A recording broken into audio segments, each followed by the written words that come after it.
Happy Thursday, everybody. Today, today I have enough thoughts that I might go over 5 minutes. Sorry, I won't be offended if you have to stop me in the middle and come back later. But I've just been talking to some women in my life and just had some thoughts come up that they've been really helpful to me, and I just wanted to share them here. So if you want to follow along, grab a notebook and a pencil, because this was kind of helpful for me to write out and think about as I was trying to put this all together. So today I want to talk about how our individual passions fit in with our priorities. And it's been really helpful for me to kind of name one thing that is the most important thing that I should be focusing on, the most important thing that matters to me. And within that one priority, like, things will shift depending on the stages that my family is in, my husband's work hours, whatever. Things have to shift over time, but that one priority pretty much has stayed the same for a long time. My priority is I just want to live a life that's pleasing to the Lord. And I want Him to be happy with the decisions I'm making and the person I'm becoming, and the kind of wife and mother I am. And so Colby and I have kind of talked about some things that really matter for our family that need to happen. And I think it's really important to kind of name that for ourselves so that when opportunities arise or conflicts arise or, challenges happen, we're able to step back and focus on what really matters to us and make sure that the way we're spending our time aligns with that priority. So I kind of have that over here. And then, as a wife, as a mom, it's so easy to get swallowed up in those duties. I think it's so important for us to remember that God has given us innate passions and interests, and we're supposed to be developing those. And if something's interesting to us or inspiring to us, we're supposed to be seeking those things out. And those interests can be very separate from wife and mom Candace, and can just be about Candace. And figuring out what our passions are and finding ways to make space for them in our lives helps us to be better in our other responsibilities. But I think there needs to be a balance that's struck. And so for me, I'm just going to share with you a couple of the things that I am passionate about right now. And it has ebbed and flowed over time, but these three have stayed consistent for a long time. So number one is music. I need to have music as part of my life. And it's funny because I don't actually listen to a ton of music because I have a hard time doing two things at once. So if music's on, I just want to focus on the music. But I need to be singing, playing the piano, playing the guitar, doing, something like that is just really good to de-stress me. It helps me connect to the Spirit more. It just helps me feel more like myself. And when I make time for that, I just feel happier and I am a better person. But there have been times when my second oldest was really little. He had some health problems and just struggled so much to sleep at night. And I just needed to get out of the house. And I remember had an opportunity to join a singing group. And it was really fun to go to the practices once a week.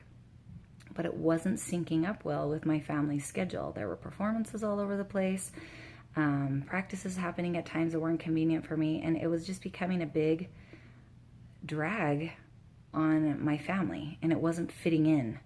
So I had the need for the music, but it just wasn't the right fit for what my family needed at the time.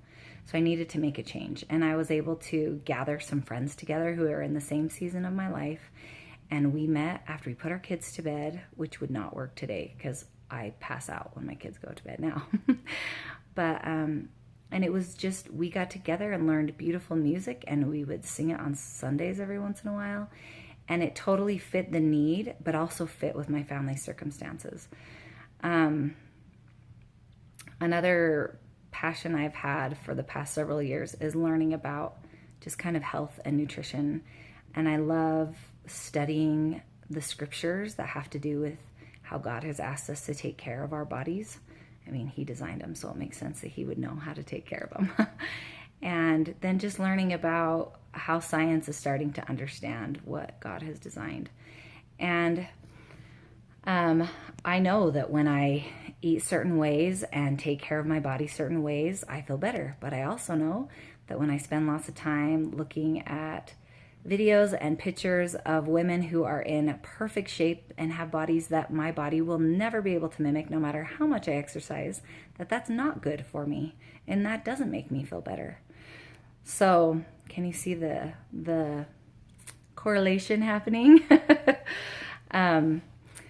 And then finally, I know that when I make time to connect with other women and find some time to do some service, I just feel happier in my life.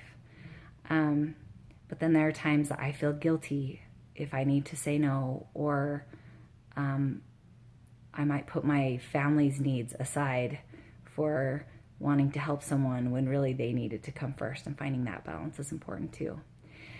So I have found that there is such a great need to define and think about the things that we're passionate about and develop those skills and talents in a way that fits with the needs of our overarching priority.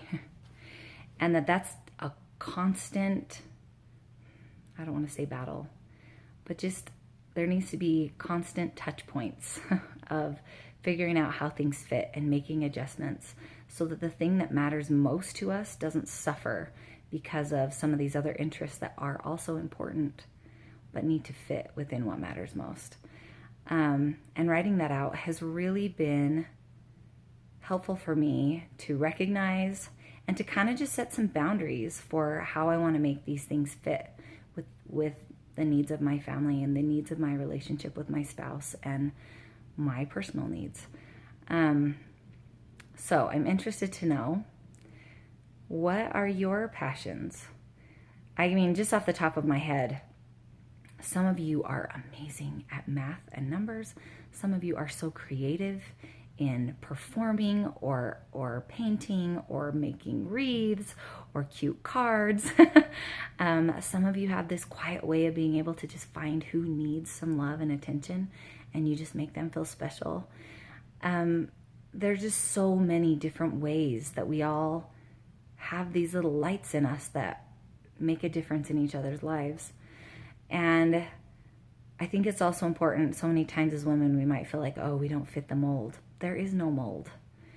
So you can't really look at what someone else is doing with their life to figure out what you should be doing with yours. It really needs to be between you and the Lord and your husband to try and figure out how to make sure our personal needs are met and that we're reaching our goals as a family in our relationships. And so I just love the light that you guys bring with your individual talents and interests. And I just know that my mom was saying the other day, if she were Satan, one of the ways she would love to cause discord and problems would be to mess with the women, to make them feel overwhelmed, make them feel incapable and inadequate, and then to distract them, to make us lose focus on what matters most and what we need to be doing and how amazing we are. And we need to take some time to think about how we're going to make everything fit and how we're going to keep balance and how we're going to keep readjusting so that the things that matter most get the time and attention that they deserve. So keep lighting things up, ladies. Thanks for the influence you've had in my life. And yeah, if you would be willing to share some things that you're passionate about and interested in right now. I love just seeing all the different ways that we contribute to bringing goodness to the world. Have a great Thursday. See you next week.